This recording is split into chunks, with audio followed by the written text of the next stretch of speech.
നമസ്കാരം. ഞാൻ നിവേദ് മരിക്കാട്ടിരി. സ്ഥലം പാലക്കാട്. 5ാം ക്ലാസ്സിൽ ഞാൻ പഠിക്കുന്നു. എന്റെ വിഷയം അഗ്നി. ഭൂതങ്ങളിൽ ഒന്നാണ് അഗ്നി. ഇന്ദ്രനും സോമനും ഒപ്പം പ്രധാനവും ഏറ്റവും കൂടുതൽ വിളിക്കപ്പെടുന്നതുമായ ഒരു ദൈവമാണ് അഗ്നി.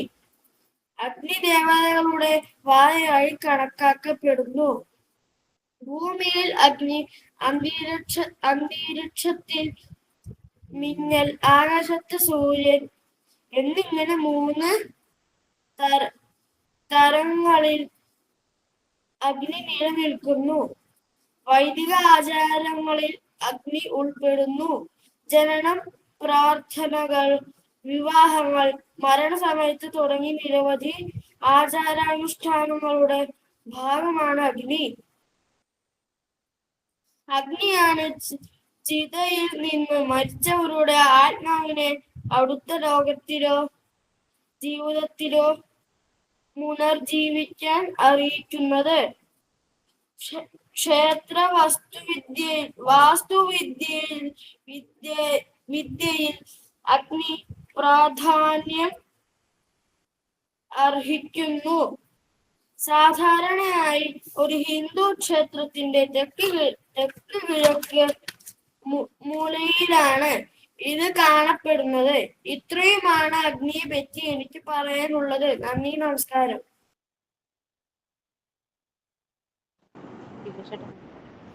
എല്ലാവർക്കും നമസ്കാരം. എന്റെ പേര് വൈഷ്ണവ് വാസുദേവൻ. ഇല്ലം പട്ടുവത്തില്ലം പരപ്പനങ്ങാടി. ഞാൻ ഇപ്പോൾ താമസിക്കുന്നത് ബഹ്റൈനിലാണ്. ഞാൻ പഠിക്കുന്ന സ്കൂൾ ബഹ്റൈൻ ഇന്ത്യൻ സ്കൂൾ 7ാം ക്ലാസ്സിലാണ്. എനിക്ക് ഈ വെബിനാറിൽ അവതരിപ്പിക്കാൻ കിട്ടിയ വിഷയം കിണ്ടിയാണ്. കിണ്ടി പുരാതന കാലം മുതൽക്ക് ഹിന്ദു ഗ്രഹത്തിൽ ഉപയോഗിച്ചു വരുന്നു. പൂജാമുറികളിലും വിവാഹവേളകളിലും എല്ലാ ആചാരങ്ങളിലും കിണ്ടിയാണ് നാം ജലം നിറച്ചു വെക്കാൻ ഉപയോഗിക്കുന്നത്. ഓടുകൊണ്ടുള്ള കിണ്ടിയാണ് സാധാരണ ഉപയോഗിക്കുന്നത്. കേരളീയ പൂജാ സമ്പ്രദായത്തിലെ ഒഴിച്ചുകൂടാൻ പറ്റാത്ത പൂജാപാത്രങ്ങളിൽ ഒന്നാണ് കിണ്ടി. കീഴ്ഭാഗവും മുകൾ ഭാഗവും വിസ്തൃതി കുറഞ്ഞും നടുഭാഗം വിസ്തൃതി കൂടിയും കുറഞ്ഞ അളവിൽ ജലം പകരാൻ പാകത്തിൽ ഉള്ള വാൽ പോലുള്ള ഭാഗത്തിന് മുരൽ എന്നും പറയാറുണ്ട്. പൂജയ്ക്ക് പ്രധാനമായും വലത് കിണ്ടിയും ഇടത് കിണ്ടിയുമാണ് ഉപയോഗിക്കുന്നത്. ഇടത് കിണ്ടിയിലെ ജലം കൈ കഴുകാനും സ്ഥലം ശുദ്ധീകരിക്കാനുമാണ് ഉപയോഗിക്കുന്നത്. തീർത്ഥജലം ആർഘ്യത്തിനും ഉപഹാര സമർപ്പിക്കാനുമാണ് വെച്ചുവരുന്നത്. പരിശുദ്ധമായ ജലം നടുഭാഗത്തുള്ള വ്യാസത്തിൽ നിന്നും വാലിലേക്ക് കൂടി എടുക്കാൻ സാധിക്കുന്ന തരത്തിലാണ് കിണ്ടിയുടെ ആകൃതി ഉണ്ടാക്കിയിരുന്നത്. പൂജാകർമ്മത്തിന്റെ പരിശുദ്ധി നിലനിർത്താൻ കിണ്ടിയുടെ ഉപയോഗത്തിലൂടെ സാധിക്കുന്നു. നന്ദി, നമസ്കാരം. നമസ്കാരം. അഖിലകേരള തന്ത്രസമാജത്തിൻ്റെ ഇങ്ങനൊരു പൂജാ പഠന സഹായി എന്നുള്ള പേരിലുള്ള ഈ ഒരു വെബിനാറിൽ ഇങ്ങനെ പങ്കെടുക്കാനൊരു അവസരം തന്നതിന് ആദ്യമായി ശ്രീരാമേട്ടൻ, ഗുരുനാഥൻ നായർക്കും എല്ലാവർക്കും ആദ്യമായൊരു നന്ദി അറിയിക്കട്ടെ. ഇന്ന് ഈ വെബിനാറിൽ എനിക്ക് വൈഷ്ണവനും തന്നിരുന്ന വിഷയം എന്ന് പറഞ്ഞിരുന്നത് കിണ്ടിയാണ്. കിണ്ടി എന്ന് പറയുന്നത് നമ്മുടെ പൂർവികമായി നോക്കിക്കഴിഞ്ഞാലും തന്നെ നമ്മുടെ ഏത് ക്രിയകൾക്കായി കഴിഞ്ഞാലും, അതായത് പിതൃകർമ്മങ്ങൾക്കായി കഴിഞ്ഞാലും അല്ലെങ്കിൽ ബാക്കി ഏത് കർമ്മങ്ങൾക്കായി കഴിഞ്ഞാലും കിണ്ടി ഒരു പ്രധാന സാന്നിധ്യം വഹിക്കുന്നുണ്ട്. അതായത് നേരത്തെ നിലവിളക്ക് അല്ലെങ്കിൽ ദീപത്തിൻ്റെ സാന്നിധ്യം പറഞ്ഞ പോലെ തന്നെ നമ്മൾ നിലവിളക്ക് കത്തിച്ചു വെക്കുന്നു. ആ നിലവിളക്കിൻ്റെ മുമ്പിലേക്ക് നമ്മളൊരു കിണ്ടിയിൽ ജലമാക്കി വെക്കും. ജലം എപ്പോഴും ഉണ്ടാവും. അതായത് മുമ്പ് പൂർവികന്മാർ ഉറങ്ങുമ്പോൾ വരെ ഈ എന്താണ് ഈ ജലം കിണ്ടിയിലാക്കി സൂക്ഷിച്ച് വെച്ചിട്ടുണ്ട് എന്ന് പറഞ്ഞ് കേട്ടിട്ടുണ്ട്. അതായത് അത്രയ്ക്കും ജലത്തിന്, അതായത് ആ ജലം അത്രയും സൂക്ഷിച്ച് വെക്കാൻ വേണ്ടി ഉപയോഗിച്ചിരുന്നതാണ് കിണ്ടി എന്ന് പറയുന്നത്. കിണ്ടിയിൽ ശരിക്ക് ഒരു കിണ്ടിക്ക് മുകൾ പരപ്പിലെ ജലോപരിതലത്തിലെ മർദ്ദം കുറവായിരിക്കും. എന്നാൽ അടിയിലുള്ള ജലത്തിൻ്റെ മുകൾ പരപ്പിൽ നിന്ന് ആഴം കൂടുന്തോറും അടിയിലെ ജലത്തിൽ അതിശക്തമായിട്ട് മുകളിലേക്ക് ഒഴുകാനുള്ള പ്രവണത കൂടി വരും. എന്നാൽ കിണ്ടി എന്ന് പറയുന്നത് ഒരല്പം അത് ചരിക്കുമ്പോൾ തന്നെ വലിയ മർദ്ദത്തിലാണ് ഈ വാലുവഴി കിണ്ടിയിൽ നിന്ന് വെള്ളം പോകുന്നത്.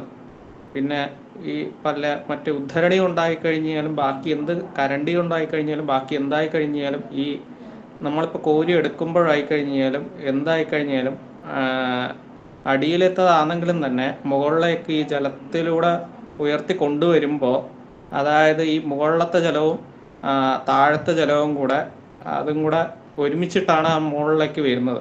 എന്നാൽ മറ്റേ കിണ്ടി എന്ന് പറഞ്ഞു കഴിഞ്ഞാൽ ആ ഒരു ധർമ്മമാണ് വഹിക്കുന്നത്. അതായത് താഴത്തെ ആ ജലത്തിൻ്റെ പ്രവാഹം മുകളിലേക്ക് എത്തിക്കാതെ ആ ഒരു വാല് വഴി തന്നെ അത് നമുക്ക് വെളിയിലേക്ക് വരികയാണ് ചെയ്യുന്നത്. പിന്നെ അതുകൂടാതെ തന്നെ പിന്നെ ഗജപൃഷ്ഠാകൃതിയിലുള്ള കിണ്ടികൾ വളരെ മുമ്പ് തൊട്ടേ ആയിക്കഴിഞ്ഞാലും ഗജപൃഷ്ഠാകൃതിയിലുള്ള കിണ്ടികളാണ് വളരെ നല്ലതായിട്ട് കാണപ്പെടുന്നത് എന്ന് പറയാറുണ്ട്. അത് പയ്യന്നൂരിനടുത്തുള്ള ഈ കുഞ്ഞിമംഗലം പാരമ്പര്യ മൂശാരികളാണ് ആ കിണ്ടി നിർമ്മിച്ചു വരുന്നത്. അതിൽ കുഞ്ഞിമംഗലം കിണ്ടിക്ക് കുറച്ചും കൂടെ പ്രാധാന്യമായി കണക്കാക്കുന്നുണ്ട്. പിന്നെ വളരെ നൂറ്റാണ്ടുകൾക്ക് കിണ്ടിക്ക് തന്നെ ആയിക്കഴിഞ്ഞാലും വളരെ നൂറ്റാണ്ടുകൾ പഴക്കമുണ്ട്. അതായത് ഗ്രഹത്തിലേക്ക് പ്രവേശിക്കുന്ന ഒരാൾക്ക് കാൽ കഴുകി ശുദ്ധമാക്കാനുള്ള ജലം സൂക്ഷിച്ചു വെക്കുകയും കൂടാതെ മുമ്പുള്ള തറവാടുകളിലും മറ്റും കിണ്ടിയിലെ വെള്ളം, അതായത് കുടിക്കാനായി കൊടുക്കാറുണ്ട് എന്ന് കേട്ടിട്ടുണ്ട്. കൂടാതെ തന്നെ പിന്നെ അതുകൂടാതെ തന്നെ ചില വലിയ വലിയ ചെമ്പിൻ്റെ വലിയ വലിയ കിണ്ടികളിൽ ജലം വീടുകളിൽ സൂക്ഷിച്ചു വെക്കാറുണ്ട് എന്നും പറഞ്ഞു കേട്ടിട്ടുണ്ട്. അതിന് ബെസ്റ്റ് ഉദാഹരണമായി പറയുകയാണെങ്കിൽ ആ ഒരു വലിയൊരു ചെമ്പിൻ്റെ വലിയൊരു കിണ്ടി ഞാൻ കണ്ടിട്ടുണ്ട്. അതായത് നമ്മളെ തിരുവിതാംകൂർ രാജ കുടുംബാംഗങ്ങളുടെ അവിടെ ഒരു ശ്രാദ്ധത്തിന് പോയിരുന്നു. അപ്പോൾ അവിടെ ഒരു നല്ലൊരു വലിയൊരു കിണ്ടി, ചെമ്പിൻ്റെ കിണ്ടിയായിരുന്നു അത്. അതിൽ ഇതേപോലെ വെള്ളം സൂക്ഷിച്ചു വെക്കാൻ വേണ്ടിയായിരുന്നു. അന്ന് ഇതേപോലെ ചെമ്പിൻ്റെ കിണ്ടിയുണ്ട്. പിന്നെ പൊതുവായി ഇപ്പോൾ നമ്മളിപ്പോൾ എല്ലാവരും യൂസ് ചെയ്ത് വരുന്നത് വെള്ളോടിൻ്റെ കിണ്ടി അല്ലെങ്കിൽ പിത്തളയുടെ അങ്ങനെയുള്ള കിണ്ടികളാണ് യൂസ് ചെയ്ത് വരുന്നത് ഇപ്പോൾ. പക്ഷേ കാലക്രമേണയായിട്ട് ഇപ്പോൾ കൂടുതൽ ചില സ്ഥലങ്ങളിലൊക്കെ സ്റ്റെയിൻലെസ് സ്റ്റീലിൻ്റെ കിണ്ടി വരെ ഇപ്പോൾ ഇറങ്ങി തുടങ്ങിയ കാലമായിട്ടുണ്ട് ഇപ്പോൾ. പിന്നെ അതുപോലെ തന്നെ 5 വാലുള്ള, അതായത് 5 മുരലുള്ള അല്ലെങ്കിൽ 3 മുരലുള്ള കിണ്ടി വരെ ഉണ്ട്. അതായത് കർക്കരി കിണ്ടി എന്ന് പറയും. കുംഭേശ കർക്കരി കുംഭേശന്റെ പൂജയോട് കൂടി തന്നെ കലശ പൂജക്കുള്ള ദേവന്റെ അസ്ത്രമന്ത്രം കൊണ്ട് പൂജിക്കുന്ന ആ കലശം മണ്ഡപത്തിന്റെ രക്ഷയ്ക്ക് വേണ്ടിയിട്ട് പരിക്രമണം ചെയ്യുമ്പോൾ കുംഭേശനൊപ്പം കുംഭേശ കർക്കരി, അതായത് കർക്കരി കിണ്ടിയിൽ ആ വെള്ളം കൂടെ ഇതാക്കാറുണ്ട്. അതായത് പ്രതിഷ്ഠാ സമയത്തും, അതായത് ബ്രഹ്മകലശം പോലുള്ളവ എഴുന്നള്ളിക്കുമ്പോൾ നീരാഞ്ജനത്തിന് തൊട്ട് ബാക്കിലായിട്ട് കർക്കരി കിണ്ടിയിലെ ജലം കൂടി വീഴ്ത്തിക്കൊണ്ടാണ് പോകാറുള്ളത്. അത് ശ്രീകോവിലിനകത്ത് എത്തിക്കഴിഞ്ഞ് കഴിഞ്ഞാൽ ഭഗവാന്റെ ചുറ്റിലേക്കുമായിട്ട് അത് അഭിഷേകം ചെയ്യുകയാണ് പതിവ് കാണാറുള്ളത്. അങ്ങനെ അത് 5 മുതൽ 3 മുരൽ വരെ അതിനുണ്ടാവും. അതായത് മുരൽ എന്ന് ഉദ്ദേശിച്ചത് ഈ വാലിനെയാണ് ഉദ്ദേശിച്ചത്. അപ്പോൾ കർക്കരി കിണ്ടിയുണ്ട്. കർക്കരി എന്ന് പറഞ്ഞു കഴിഞ്ഞാലും കിണ്ടിയുടെ ഒരു പര്യായമായി കാണുന്നു. ഇതാണ് ശബ്ദധാരാവലിയിൽ പറഞ്ഞിട്ടുള്ളതായിട്ട് അറിവ്. ഇത്രയാണ് കിണ്ടിയെക്കുറിച്ച് എനിക്ക് മനസ്സിലാക്കാൻ പറ്റിയ കുറച്ച് കാര്യങ്ങൾ. എന്തെങ്കിലും തെറ്റുണ്ടെങ്കിൽ ക്ഷമിക്കുക. നമസ്കാരം. വളരെ സന്തോഷം ശ്രീകേഷ് കെ. അതായത് നമ്മുടെ ഈ വെബിനാറിൻ്റെ ഉദ്ദേശം ഇത് തന്നെയാണ്.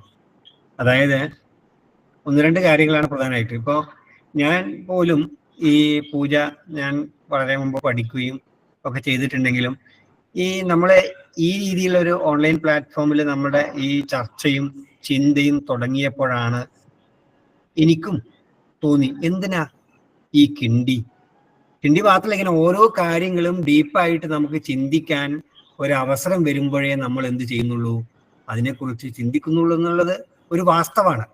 അപ്പോൾ നമ്മൾ ഒരാൾക്ക് വിഷയം കൊടുക്കുമ്പോൾ അയാൾ പറഞ്ഞത് വളരെ ശരിയാണല്ലോ, എന്താ ഈ കിണ്ടി? ലോകത്ത് ഭാരതത്തിൽ തന്നെ പൂജാ സംവിധാനങ്ങൾ, പൂജാവിധികൾ പല സ്ഥലത്തും ഉണ്ട്. പക്ഷെ കേരളത്തിൽ മാത്രമേ ഈ കിണ്ടിയുള്ളൂ. ആ കിണ്ടിയുടെ രൂപം നോക്കൂ, എന്തിനാ ഇങ്ങനെ കിണ്ടി ഇങ്ങനെ തന്നെ ഒരു രൂപഘടനയാക്കിയത്? അപ്പോൾ അതിലൊക്കെ ഓരോരോ കാര്യങ്ങൾ ഉണ്ടാകാം. ഒരു കാര്യം സംശയമില്ല, നമ്മൾ ഇതിനെക്കുറിച്ച് ചിന്തിക്കുന്ന സമയത്ത് മാത്രമേ ഇത് നമ്മൾ കൂടുതൽ മനസ്സിലാക്കാൻ കഴിയൂ എന്നുള്ളതാണ്. അപ്പൊ പിന്നെ വെള്ളം, ഏറ്റവും അടിയിലെ വെള്ളം പുറത്തേക്ക് എടുക്കാൻ പറ്റിയ ഒരേ ഒരു പാത്രം കിണ്ടി മാത്രമാണ്. വേറെ ഒരു പാത്രത്തിൽ നിന്നും മുകളിലെ വെള്ളം പുറത്തേക്ക് വരൂ, അടിയിലെ വെള്ളം പുറത്തേക്ക് വരില്ല.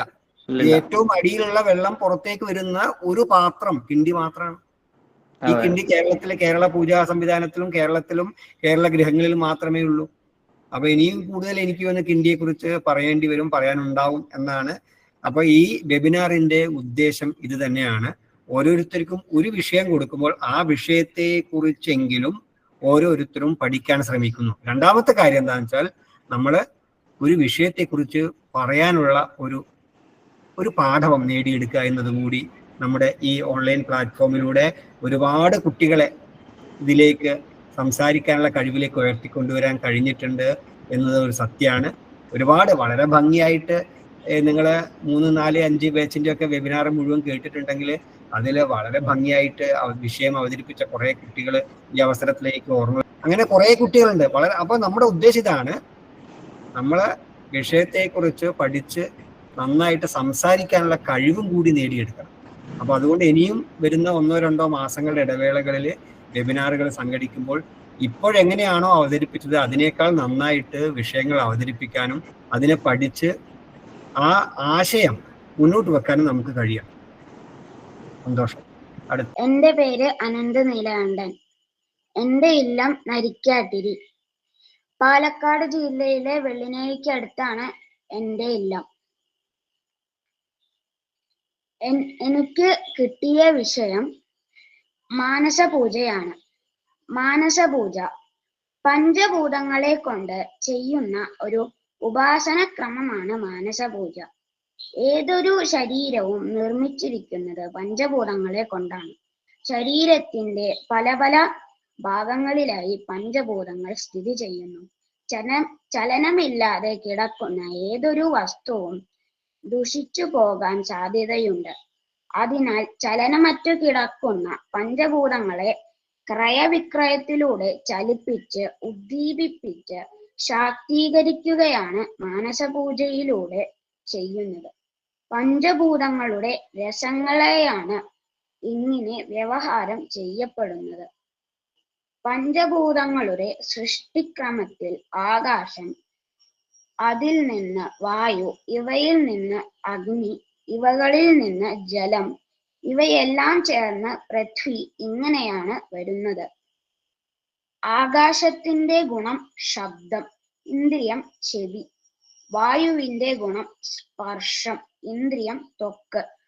അഗ്നിയുടെ ഗുണം രൂപം, ഇന്ദ്രിയം കണ്ണ്. ജലത്തിന്റെ ഗുണം രസം, ഇന്ദ്രിയം ജിഹ്വ. പൃഥ്വിയുടെ ഗുണം ഗന്ധം, ഇന്ദ്രിയം മൂക്ക്. ഇങ്ങനെ പറയാം.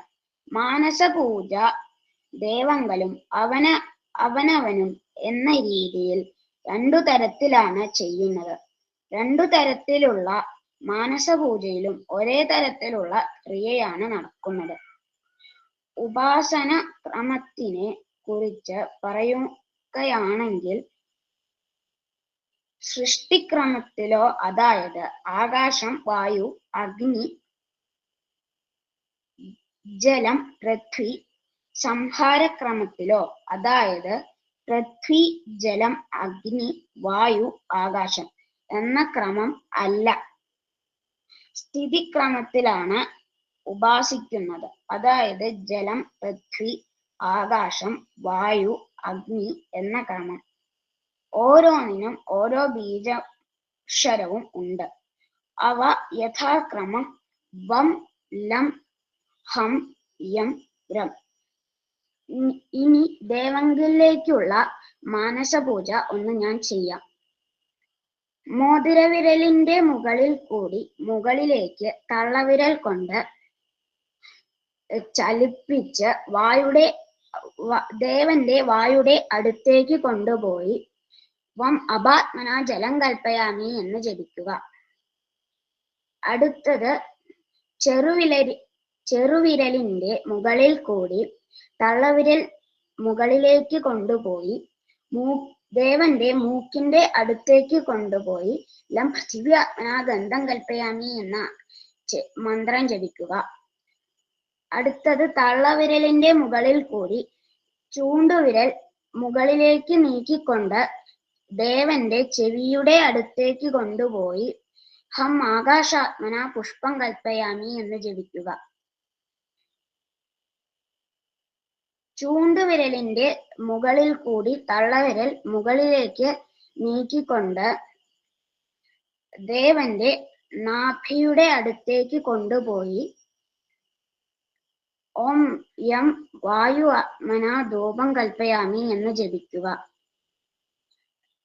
നടുവിരലിന്റെ മുകൾ കൂടി മുകളിലേക്ക് തള്ളവിരൽ ചലിപ്പിച്ച് ദേവന്റെ കണ്ണിന്റെ അടുത്തേക്ക് കൊണ്ടുപോയി രം അഗ്നി ആത്മന ദീപം കൽപ്പയാമി എന്ന് ജപിക്കുക.